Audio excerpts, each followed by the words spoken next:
Kolkata night riders versus sunrisers হায়দ্রাবাদে match review. Kolkata night riders কিন্তু easily one sided কন্টেস্টে কিন্তু কলকাতা নাইট রাইডার্স কাল জিতে গেছে।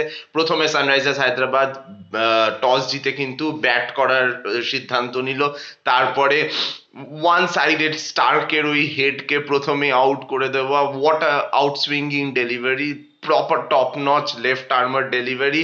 ক্লাসেন আর ত্রিপাঠী কিন্তু কিছুটা স্টেডি দ্য শিপ করার চেষ্টা করেছিল। They tried from their end to at least take sunrisers to a respectable total, but 159 was never enough. 159 কিন্তু ইজিলি চেস ডাউন করে দিয়েছে গুরবাজ আর নারায়ণ একটা আর্লি অন কিক স্টার্ট দেওয়াতে।